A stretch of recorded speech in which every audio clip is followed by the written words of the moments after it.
This unit is all about quadratic equations. Before we begin, make sure to slow down my speed.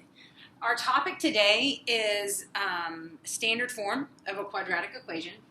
So standard form is going to be y equals ax squared plus bx plus c. So remember, in linear equations, we had standard form and we had slope-intercept form. It's the same thing with quadratic equations. We have a standard form and we have a vertex form. And today our target is to look at the standard form of a quadratic equation. When graphed, a quadratic equation creates a U-shaped called a parabola. Okay? We're going to look at that leading coefficient and see what that does to my graph. So if you used your graphing calculator to sketch the following, you're going to see that we're going to have this U-shaped parabola, and it goes up like a smile. And then here it's going to be a parabola that goes down like a frown. What I want you to notice is that your coefficient A, which is right in front of your squared term, if it's positive, that gives us the smile. So if A is positive, then the parabola opens up like a smile. But if your leading coefficient is negative, it goes down like a frown. Okay? All right. Now I want you to notice about this parabola. What's unique about it is that it has an axis of symmetry. That means if you find that minimum point, you could actually cut this line, or you could fold the parabola along this line, and it's perfect. That's what that axis of symmetry means. It's just dividing that parabola exactly in half. Same thing here. This is your minimum point. This is a maximum point. And then you have that axis of symmetry. I want you to notice something. Your axis of symmetry is a line. A line. It's a vertical line. Do you remember in first part of algebra how you graphed that line? It was x equals 1. Remember, when we had an x equals, it meant my line looked like this because my skier was dead. It was undefined slope. That means it's dead. He goes like that. So because axis of symmetry is a line, you can't just tell me that my axis of symmetry is 4. It's x equals 4 because it is a line. So every parabola has an axis of symmetry. And what is that definition of axis of symmetry? It is the vertical line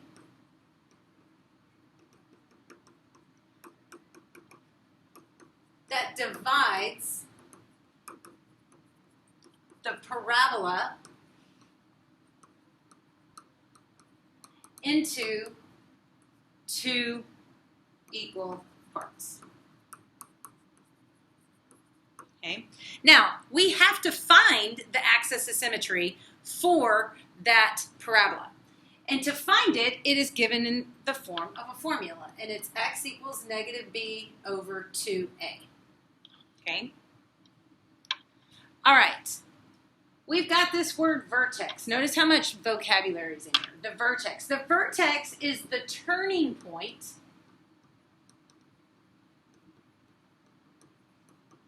of the parabola. What does that mean? Well, when the vertex is at the lowest point, like up above, the lowest point when it went up like a smile, that lowest point is called the minimum. And the highest point, when it was down, that highest point, that's called the maximum. So let me scroll back up here. So there's a lot you need to remember in here. We've got a vertex, which is a point. We have an axis of symmetry, which is a line. Notice your vertex will always be on that axis of symmetry, right? Your vertex is always going to be on that axis of symmetry. Okay. So that's what the picture looks like. Now, let's take a look and do some examples together. First, we need to identify if my formula is x equals negative b over 2a, I need to identify my coefficient of the quadratic term and the coefficient of the linear term. Remember, your quadratic term has that squared value on the x, and your linear term has that value of 1 as your exponent. So I'm going to identify first what a and b stand for. So a here is 1. Remember, your leading coefficient in front of the x squared term is 1. And your b value is 8. So I'm going to use that formula, and then I'm going to plug it in. Remember, the most important rule in algebra is put parentheses around whatever it is you're evaluating. So my b value is 8, and I'm doing 2 times 1. So when I simplify that, I get x equals negative 8 over 2, which reduces to x equals negative 4. So my axis of symmetry has to be aligned. X equals negative 4. Okay, x equals negative 4. Now, to find out what this vertex is, all I have to do is I have an x value. I just need to solve for that y value. So because your vertex always lies on your axis of symmetry, we know it's going to have that same x value, negative 4. So all I'm going to do is I'm going to take my original equation, y equals x squared plus 8x plus 15, and I'm going to plug in, I know I want to find out what y is when my x value is negative 4. So negative 4 squared plus 8 times negative 4 plus 15. So I get 16 minus 32 plus 15, and that is negative 1. 30, 31, and negative 32 is negative 1. Okay, so a quick sketch just means because this leading value is positive, it opens up. I'm going to identify my axis of symmetry at negative 4, so I'm going to sketch the line, and my vertex is negative 4, negative 1. And I know it opens up, so just real quickly, I'm sketching that, okay? Now, let's go to the next one. Let's go down. Let's go to, let's wait till it catches up. And let's go to number 6. Let's take a look at number 6. So right away, I know it's going to go down. And I need to find that axis of symmetry. So my formula is x equals negative b over 2a. So I need to identify my a and b values.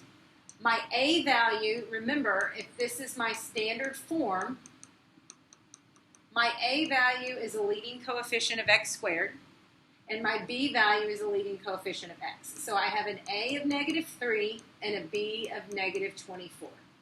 And all I'm going to do is I'm going to plug it in. So I have x equals negative.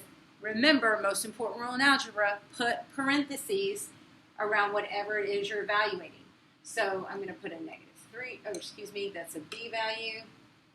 So I get negative 24 all over 2 times a, which is negative 3. When I simplify, I get positive 24 over negative 6, and that reduces to a negative 4. So my axis of symmetry, again, is x equals negative 4. They're not always negative 4, okay? This is just the examples that I'm pulling out. But my value is negative 4. Now, to find the point, the vertex, remember, I know it's going to have an x value of negative 4 because it lies on that same line. So what do? I take my original equation and I plug in my x value of negative 4.